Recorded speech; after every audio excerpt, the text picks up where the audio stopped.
Graça e paz, irmãos. Vamos seguir o mesmo assunto que abordamos hoje pela manhã.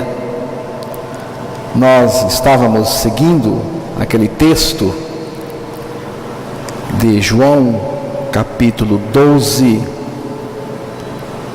versículo 32 e 33.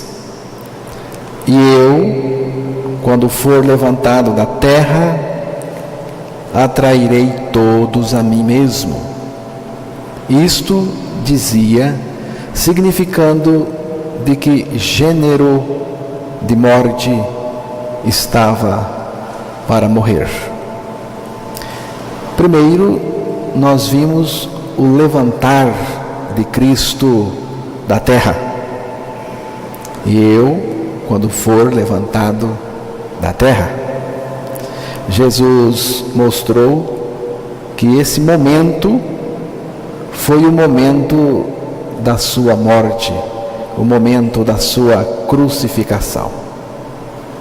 Porque ele mesmo disse, isto dizia, significando de que gênero de morte estava para morrer. Vimos também que Jesus, ao ser levantado da terra, atraiu todos para si mesmo naquela cruz. E eu, quando for levantado da terra, atrairei todos a mim mesmo. O que Jesus disse aqui é fundamental, é de importância essencial. Sua morte, como um fato histórico, ninguém nega, poucos negam a morte histórica como fato histórico na cruz. Mas aqui ele está dizendo algo tremendo, espantoso. Nesse texto ele está dizendo que todos os seres humanos morreram com ele naquela cruz, que ele levou todos a morrerem com ele naquela cruz. Aquela morte não era dele. Jesus não tinha morte para morrer. Aquela morte era minha. Eu assumo. Era minha. Era nossa. E Jesus nos atraiu para o seu corpo ali na cruz. Ele atraiu o velho homem, ou a velha natureza pecadora da humanidade. Sabendo isto, que o nosso homem velho foi com ele crucificado, para que o corpo do pecado seja desfeito, destruído, a fim de que não sirvamos mais o pecado. Tem uma outra tradução desse verso que diz assim: porque sabemos que a nossa velha natureza, porque quando Cristo atraiu os pecadores, ele atraiu essa velha natureza. Então, sabemos que a nossa velha natureza pecadora foi morta com Cristo na cruz, para que fosse destruída. Está nítido aqui, irmãos. Jesus atraiu a nossa velha natureza e diz aqui para quê? Foi para crucificar e destruir essa velha natureza ali no seu corpo, quando ele morreu naquela cruz. Deus crucificou o nosso homem velho para destruí-lo totalmente. Deus não deixou nada vivo desse velho homem. Ele não deixou nada vivo dessa velha natureza. Só Deus poderia fazer isso, irmãos. Só assim Deus poderia nos levar a uma libertação real e profunda. Nesta noite, vamos tratar de um terceiro aspecto da atração de Cristo. João capítulo 12, o versículo 31, o verso 31.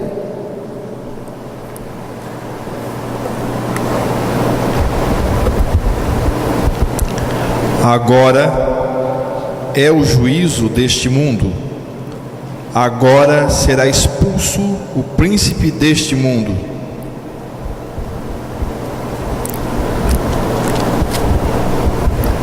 Agora é o juízo deste mundo. Agora será expulso o príncipe deste mundo. Irmãos, esse príncipe,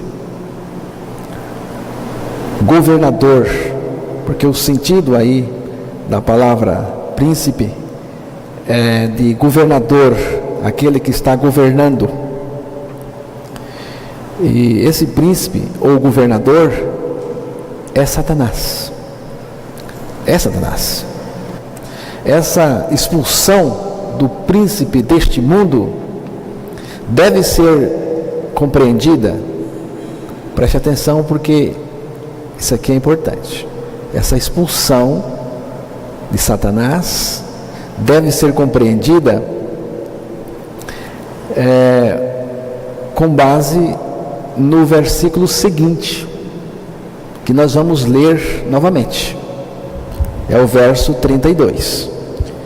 E eu, quando for levantado da terra, todos atrairei a mim.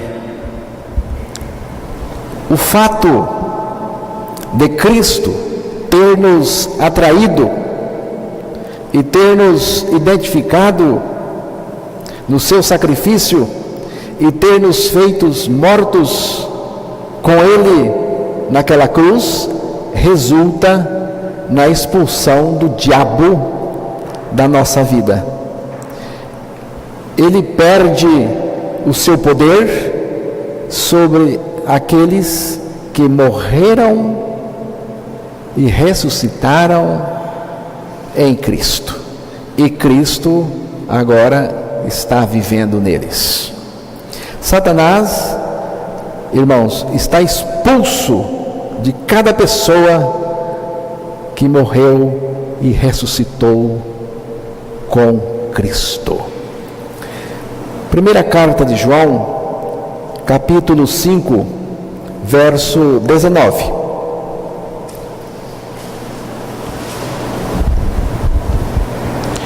Sabemos que somos de Deus e que todo o mundo está no maligno. Atos, capítulo 26, o versículo 18, também está dizendo algo parecido. Para lhes abrires os olhos e das trevas os converteres à luz e do poder de Satanás a Deus, a fim de que recebam a remissão de pecados e herança entre o que são santificados pela fé em mim. Primeiro, o primeiro texto lido disse uma verdade, irmãos. Disse aí que todo o mundo está no maligno. O mundo inteiro está no maligno. Mas isto é radical demais.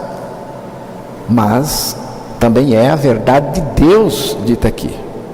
Temos que aceitar esse fato, irmãos. Precisamos entender isso, que o mundo inteiro Não é uma parte, não. Está no maligno, está no diabo. E no segundo versículo, também tem uma outra coisa que não podemos ignorar. Diz aqui que para lhes abrires os olhos e das trevas os converteres à luz, presta atenção agora, e do poder de Satanás a Deus. Está vendo, irmãos? O novo nascimento nos tira, nos arranca do poder de Satanás e nos coloca debaixo do poder de Deus. Quando nós morremos com Cristo naquela cruz, nós saímos de debaixo do poder de Satanás. Irmãos, Satanás não tem mais nenhum poder sobre nós.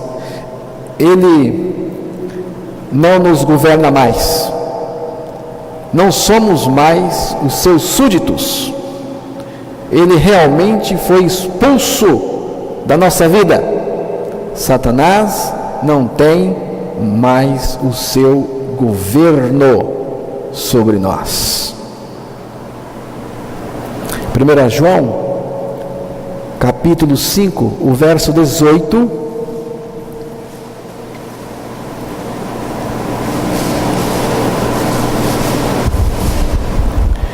Sabemos que todo aquele que é nascido de Deus não peca, mas o que de Deus é gerado conserva-se a si mesmo, e o maligno não lhe toca.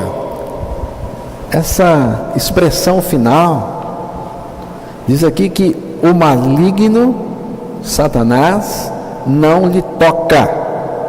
Satanás não pode nem mesmo tocar, quanto mais governar um renascido, uma nova criatura, uma pessoa que morreu, que foi atraída, identificada no corpo de Cristo, na cruz, que morreu e que ressuscitou com Jesus.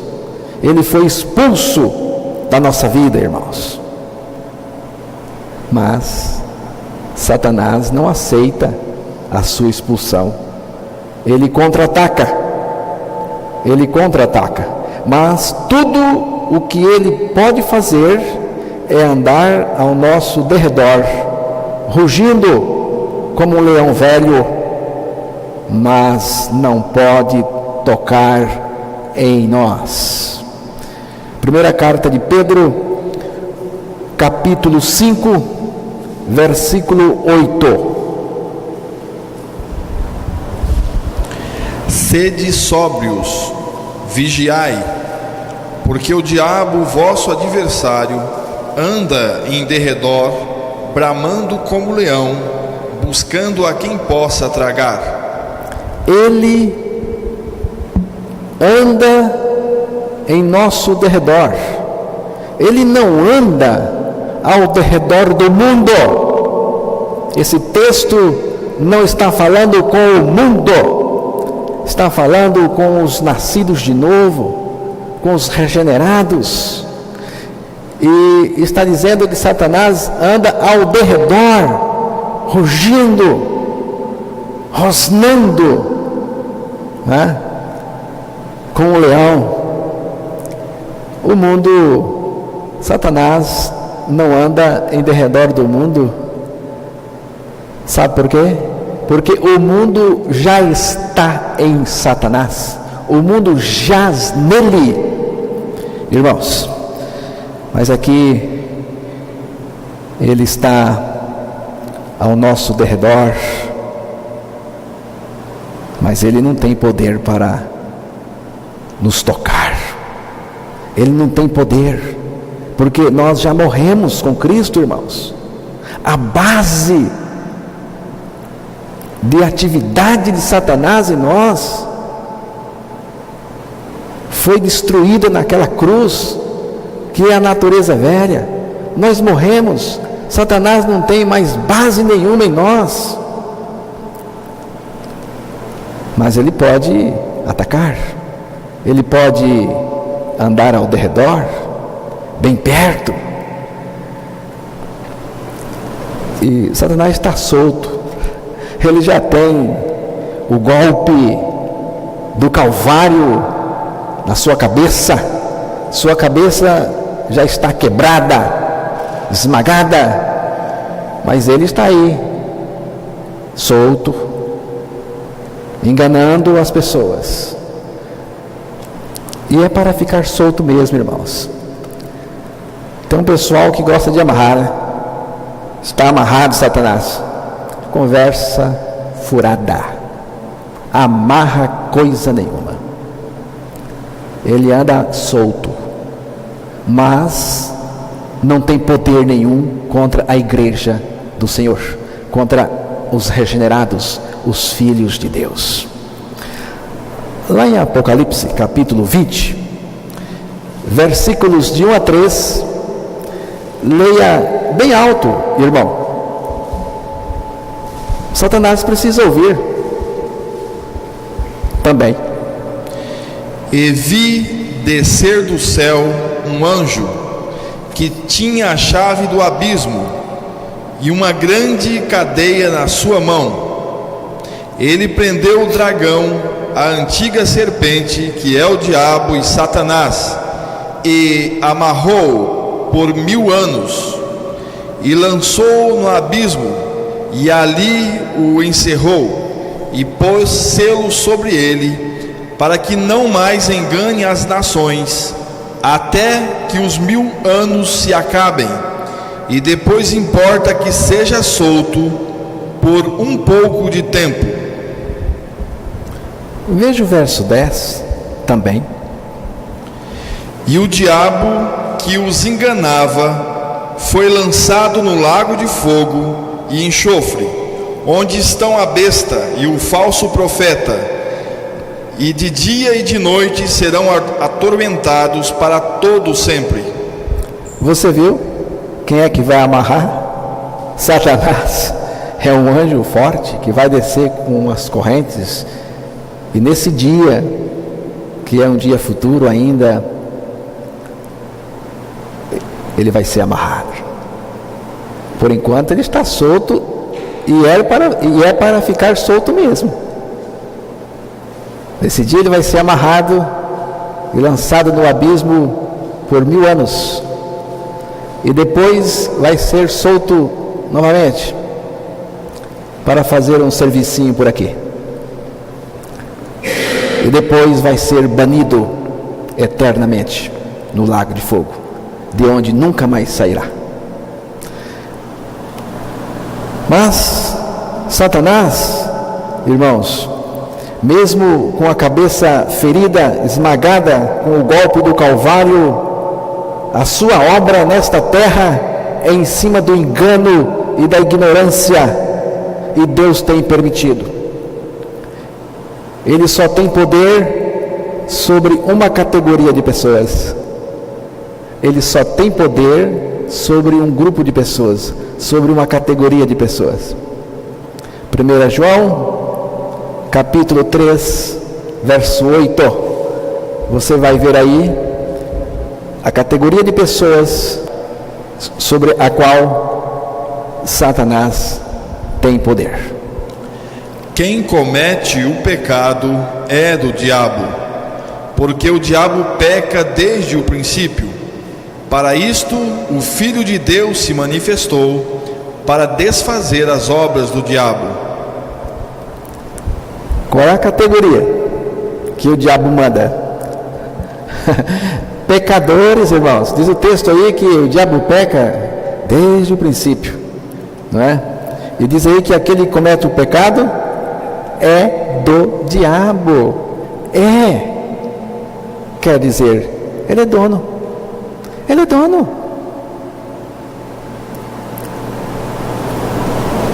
Quem vive no pecado tem um dono. Tem um governador, tem um administrador, tem um príncipe, tem um governo, é súdito de Satanás. Ele é o dono de qualquer pessoa que comete pecado. Mas tem os defensores do pecado que dizem: um pecadinho só não faz mal, não tem importância. Mas a palavra de Deus, irmãos, não aceita isso. A palavra de Deus não faz essas atenuâncias. A palavra de Deus é taxativa. Quem comete o pecado é do diabo. Um campestre tinha um papagaio. Esse papagaio aprendeu a falar uma frase apenas. Ele dizia assim, e repetia isso: não faz mal, não tem importância. Foi o que o papagaio aprendeu. E numa noite chuvosa, um saruê, você sabe o que é um saruê? Um gambá pequeno, ele entrou pelo forro e encontrou o papagaio. E foi logo pegando na perna do papagaio. E o papagaio começou a papagaiar, né? A frase: não faz mal, não tem importância. E estava muito agitado. E só dizia isso: não faz mal, não tem importância. E depois de um tempo, o pessoal da casa já estava acostumado com aquela frase. E depois de um tempo, o papagaio ficou quieto e no outro dia só encontraram as penas do papagaio. Você é um desses que acredita que um pecadinho não faz mal, não tem importância? Eu nem vou dizer que o pecado vai te depenar, não. Mas o pecado, seja pecadinho ou pecado, seja qualquer tipo de pecado, ele tem o poder de destruir a vida da pessoa. Você não deveria defender o pecado, mesmo o pecadinho. Cuidado com o que você chama de pecadinho. Satanás está regendo o mundo por meio do pecado, através de cada pessoa em que o pecado se encontre. Paulo disse lá em 2 Coríntios, capítulo 13, verso 18, ele diz uma coisa importante, irmãos, algo que devemos considerar nessa noite. Cada um de nós aqui precisamos considerar esse texto. Segunda carta de Paulo aos Coríntios, capítulo 13, verso 8. É o verso 8. Porque nada podemos contra a verdade, senão pela verdade. Nada podemos contra a verdade, senão pela verdade. A sua versão disse em favor da verdade. Foi isso ou não? É a mesma, né? Mas tem uma versão que diz que nada podemos contra a verdade, senão em favor da verdade. Irmãos, não podemos nada contra a verdade.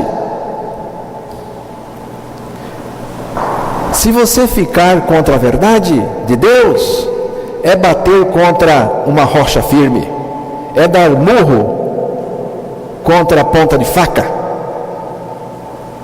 Eu não vou ficar contra a verdade, eu sou a favor dela.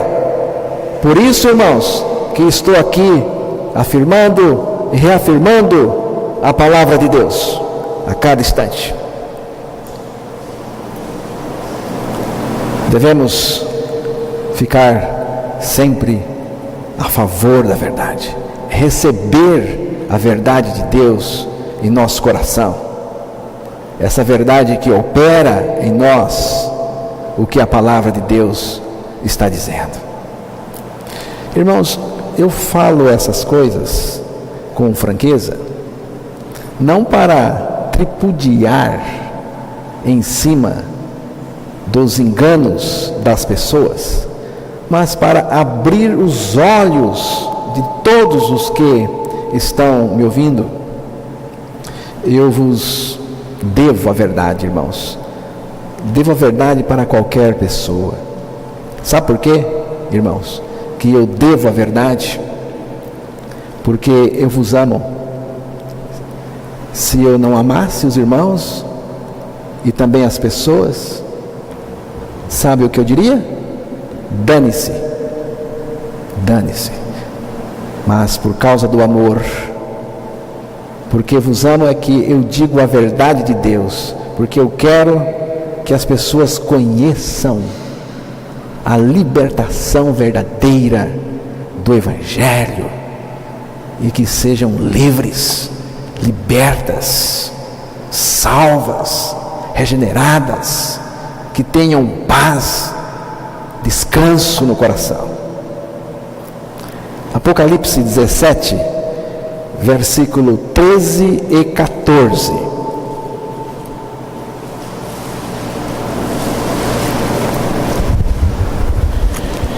Estes têm um mesmo intento e entregarão o seu poder e autoridade à besta. Estes combaterão contra o Cordeiro, e o Cordeiro os vencerá, porque é o Senhor dos senhores e o Rei dos reis. Vencerão os que estão com ele, chamados e eleitos e fiéis. Estes têm um mesmo intento, entregarão o seu poder e autoridade à besta. Estes combaterão contra o Cordeiro. Cordeiro aqui é Jesus. E o Cordeiro os vencerá, porque é o Senhor dos senhores e o Rei dos reis. Presta atenção agora.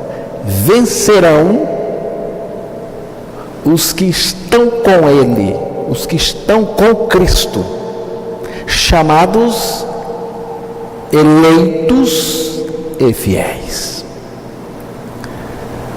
Você sabe o que é um eleito? Eleito aqui, irmãos, é todo aquele que ressuscitou com Cristo Jesus, que morreu e que ressuscitou e que está experimentando Cristo, a vida de Cristo, a natureza de Cristo. Não é preciso se confundir com a pré-eleição. Você creu na sua atração, na sua morte e ressurreição em Cristo, você é um eleito. Você venceu, você vence e você vencerá com Cristo. Com Cristo. O poder das trevas. A vitória é a vitória do Cordeiro, que nos é outorgada pela graça mediante a fé. Amém, irmãos?